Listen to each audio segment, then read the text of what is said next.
Sadie, go. Or lay down. Lay down. Lay down.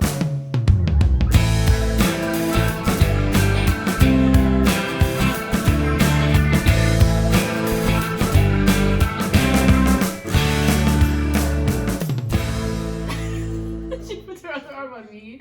Seriously? Okay. Hey guys, welcome back to my channel. It's Ashley and Jacob. And Jacob is Cayson's dad, and Cayson is down here. I don't know if y'all can see him. But today we're gonna say my labor and little One more time. labor and delivery story. Hopefully this isn't happening the whole time, but we'll see. She just wanted to be introduced. This is Sadie Mae. She's our other kid. Not the brightest. No, not the brightest cram in the box, that's for sure. Anyway, No, don't bite. so our son was born. That has to go. At least the body. Okay. Are you sure? Yes. Can we have a family discussion about No. it? One more right there. So our son was born August 13th, 2019, which was a week before his birthday almost. 8 days. Yep, we were hoping he'd come on his birthday, but I was hoping. I don't think he could care less. His due date. What? So negative. No, I don't mean it like in a bad way. Just like he was like, when he comes, he'll come. And I was like, oh, that'd be so cute if y'all's birthdays were the same day. Anyway, Cayson now is 5 months old, and he was born, like I said, August 13th, 2019. He was supposed to be due August 30th, so he was about 2.5 weeks early. So we weren't really like expecting him to come. I was convinced that I was gonna have a late term baby, like he was gonna be like a week late because my mom was a week late with me. So I was just convinced that that's what was gonna happen, but that did not happen. He came early. He was just ready to be here. So anyway, okay. Backstory, so that people understand part of like his reasoning for things. So I think we ended up going to the hospital like the 6th and the 8th or something, like almost like 2 days in a row, because I thought I was in labor, but I wasn't. But I was having Braxton Hicks contractions that were literally 2 minutes apart, and they were super painful. So I was like, okay, this is it.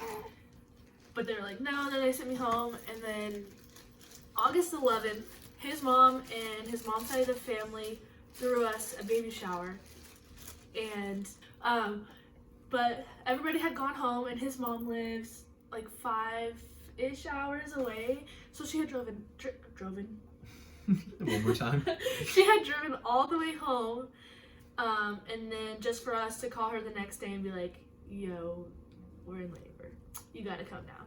So I ended up starting to have contractions around 5 a.m.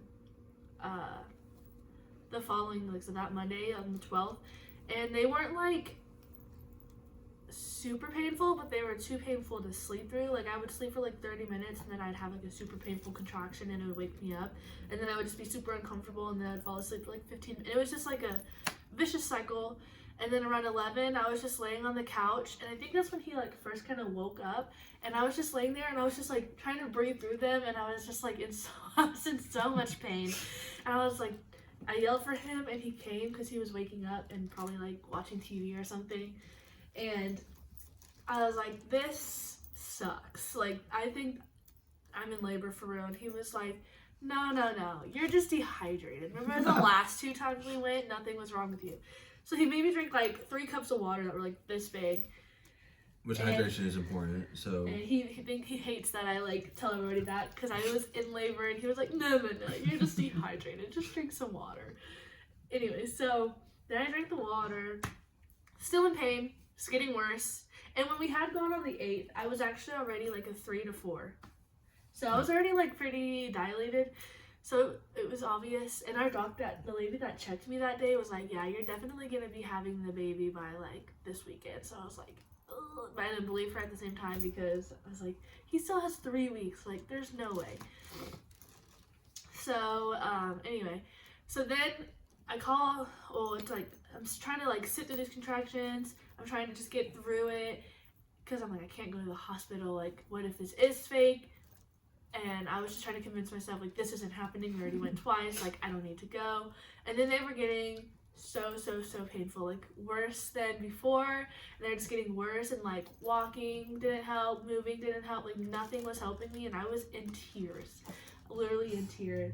And he still was like, no, you're just dehydrated. No. Yes. At that point, I was like, well, it's up to you. Yeah, he did say that. He was like, it's up to you. But you could tell he was like, nothing's wrong. But, like, you know, really think about it before you Yeah, say he said that. He was know. like, but really think, and I was like, at this point, I'm like, better safe than sorry, like, in tears, because I'm in so much pain. And so I get from, like, the couch. Oh, everything was already in our like, hospital bag was already in the car, because we thought I was in labor. So we were set there. His car seat was already in the car, I think. Yeah, everything was. Everything was, like, ready to go, because we were like, just in case, like, I don't want to be underprepared, like we just were. And so then I go from the couch to the door, which is like a 6 feet distance. Walk, like 6 steps. Yeah, and I was like, Something like oh my god, like I couldn't even get from the couch to the door without like stopping in pain. And same from the door to the down, like the end of the stairs. And there's only like 10 stairs. There's not that many stairs. And so then same thing, stairs to the car. I had to stop like twice because that's a little bit longer of a distance. And then in the car, I was just like crying and trying to like breathe because I had just previously watched like breathing videos on YouTube. And the doctors actually did say like I was breathing really well, like breathing through the contractions really well. So she was a trooper. You have to be. And so we finally, well, we're on the way, and it's like a 10-minute drive. And I'm like, oh my god, pull over. I was about to pee my pants. And and he said that's when he really realized, like, oh shoot, she is in labor. Like, wow. We were almost to the hospital, like about to pull into the parking lot, and I was like, we gotta stop. And we pulled into this like dingy old, just gross El Chico because I just had to pee so bad, and that was the only thing that was right there. Sandy even tried the food. She's so judgmental. Yes, I have. Not here, Oh. but in Temple. Okay. Thank you. I'm sorry. I'm sorry. Anyway, so I love you. love you. So then they're like, hey, how many people people for you? And I was like, no, I just gotta pee. And they're like, okay. And so then I'm like, thank you, bye. And I just like run out because, you know, I'm in labor and I'm just like in pain. And I'm also like having contraction while I'm peeing. So I'm literally like, they could probably hear me and they're like, what is she doing? And so they really could. They were like, use our bathroom for you. yeah, ma'am, yeah, no. And so then he got me to the hospital. And this time they had taken me straight back. The last 2 times they're like, oh, fill out this paperwork, sit in the lobby, like blah, blah, blah. And I was like, they're like, can you fill out this paper? And I was like, okay. And I was just like trying to fill it out, but I was in so much pain, and Jacob just filled it out for me. And then they took us straight back, and it was probably about like 1:30 p.m. around this time. And I was at a 4 to 5, dilated, and they had to take my like pee sample, and they were like, wow, you're one of the most hydrated pregnant people we've ever seen. You're welcome. And that's when he was like, you're welcome, like that's all because of me. And I was like, yeah, whatever, like you didn't think I was in labor. So, and then obviously at this point, like I'm still having contractions, but they kind of like got a little bit better for a few minutes for some reason. I don't know. Yeah. That's Cayson. He's doing tummy time. But anyway, so that's when we're like, hey mom, like you gotta leave, I'm in labor. I called my dad, I called his mom, we called his grandparents, we called my grandparents. We were just basically updating everybody like, this is happening, like, we're having a baby. And I was sitting in there, I was like, are you ready for this? Like, are we ready? Like, we're about to be parents, like, for real. What was your first thought when they started taking you back? Oh man, I'm about to be a dad. Anyway, so like, then they take me back, and it's around like 2 o'clock, I think, and 2 or 2:30, and they give me my epidural. And if I could give anybody advice, it would be to wait as long as possible to get your epidural, because I was only at a 5, And by the time my son came, which was almost like 15 hours later, after I got the epidural, it wore off. It didn't work on me. Like, what time you got the epidural at what? Like 2:30. Yeah, and he got here at 4:10. Yeah, so. The next morning. Yeah. So, like, it was very painful. They gave me, like, something else because it was only working on half of my body, and they were like, oh, like, turn on that side, it'll drip down, and I was like, okay, well, I still don't feel it, and I can still feel my contractions, like, this hurts really bad. And then they gave me, I think it was like oxytocin and something else. Honestly, don't mark my words, I have no idea what it was, but that stuff worked so good, but only for a little bit. I think it worked for like a few hours, and that's when I kind of like fell asleep for a little bit. I didn't really sleep that much, but I was in and out of it because I was just so exhausted. Like, the amount of pain you're in, like, and for so long, it just wears you out. And then, so his dad had got there, I want to say like 3:34ish, not too long after we had called him, because he does live here where we live. And at this point, I wasn't allowed to eat any food, and his dad just wanted to be like, all right, like, let's get this show on the road. I brought my UT flag. This kid's gonna know, like, this is what he's being born into. And then he goes, pulls out a 5-pound bag of gummy bears, pulls out some Doritos, pulls out some, like, other snacks, and I'm just like, we knew we were gonna be there for a while, and we didn't want hospital food. We wanted good food, so. I was starving, and all they gave me was ice chips. They tried to give me a popsicle. I took literally one lick, and I threw up. I will remember my dad brought us so many snacks at sea. I couldn't eat. We offered gummy bears, Doritos. What else did you say we had? I don't know. There was like 4 things. There was a lot of. He just brought like snacks on snacks on snacks. Like, it was crazy. So then, let's see. We're just hanging out. Everybody, we're just talking. They're talking. I'm sleeping. Ooh, you got mommy kiss on you. Anyway. And then, so we're just like, it's a waiting game at this point. We're waiting for my mom to get there, waiting for his mom to get there. And so his dad was the first person to get there. And then I want to say his mom was the next person. And then, like, a couple hours later, my mom and grandma got there. And everybody was just, like, hanging out, talking, kind of getting to know each other. Because they hadn't, like, really... Like, they've had time to, like, meet, but they never had time to, like, get to know each other, I guess. And this was, like, the perfect opportunity. They all get to meet their, like, grandkids / great-grandkids together. And, like, it was really cute because, like, at one point, him and my grandma were just rubbing my feet. And they said it was weird because, so like I said, my epidural was only working on half of my body. So one of my feet were, like, really, really cold, and the other one was, like, really, really hot. So I think the one the epidural was in was cold, and the other one was hot. Or was it the other one? He needs to be excused. He's pooping. Oh. And so that was kind of nice. Like, they were just taking care of me and, you know, spoiling me because I'm spoiled and I was in pain and labor, and they were just trying to do whatever they could to make sure I was comfortable. Anyway, and then let's see, around 9:30-ish, they decided to break my water since my mom would be there within the next hour or like 30 minutes or something like that.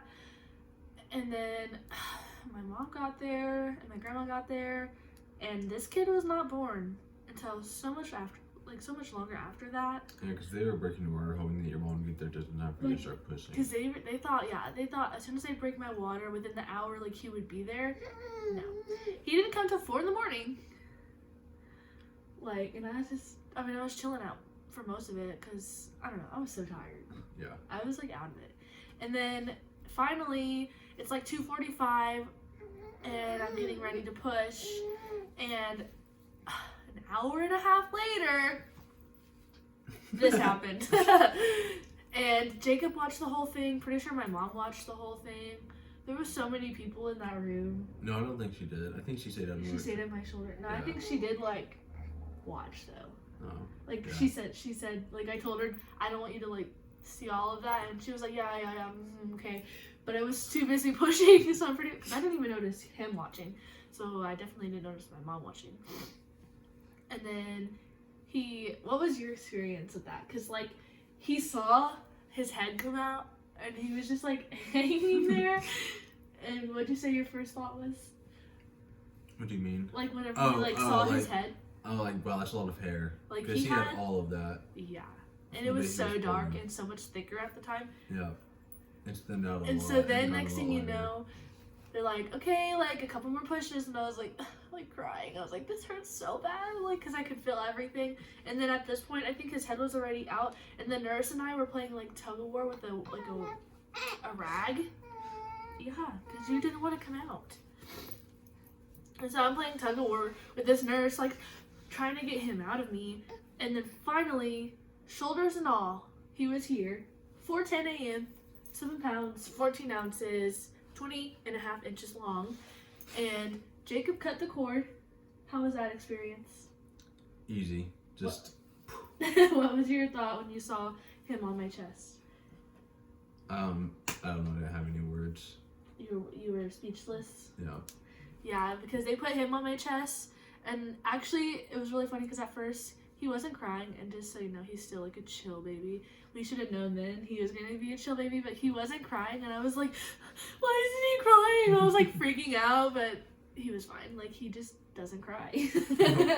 So then that happened, and then Jacob was like holding us, and I actually have a few pictures I could insert in here, and it was so cute. And then my grandma had told me recently that when Cayson was born, Jacob went outside to let everybody know that, like, oh, he's here. And the first thing he did was like cry in his dad's arms, and his dad just like held him, and she said it was probably like the most beautiful thing she's ever seen, because she knows like his dad was there at one time, like he was a young dad, and he knew exactly what he needed. And she just knows, like, she has a kid, and she just knows how like happy, exciting, scary, overwhelming, like all the feelings you feel, like he was feeling it. Because like, yeah, I was pushing, but I didn't see, like, she said that you could tell he was feeling what I was feeling. Like, he was there with me 100%, and I don't feel like a lot of people get that. Like, a lot of guys are there, but they're like, ugh, like, or they, like, just him, she said that she thought that, like, him seeing me in that much pain and seeing, like, what I went through, he was just, like, appreciative, I guess. And I thought that was so cute that she said that. But then he was here, we cut the cord, and we had an hour of skin to skin where it was just me, Cayson, and Jacob. And then after that is when everybody kind of like met him for the first time. And that's when they weighed him. So they actually, where we go, they let you do a skin to skin for an hour. And then after that is when they like weigh them and see how long they are and like all that stuff. So that was really nice. And then a few hours later, we went into postpartum, and we just got to snuggle and love on our little bug. Anyway, if you like this video, like, comment, subscribe, and we post videos every Wednesday and Saturday. So we'll see you in the next one.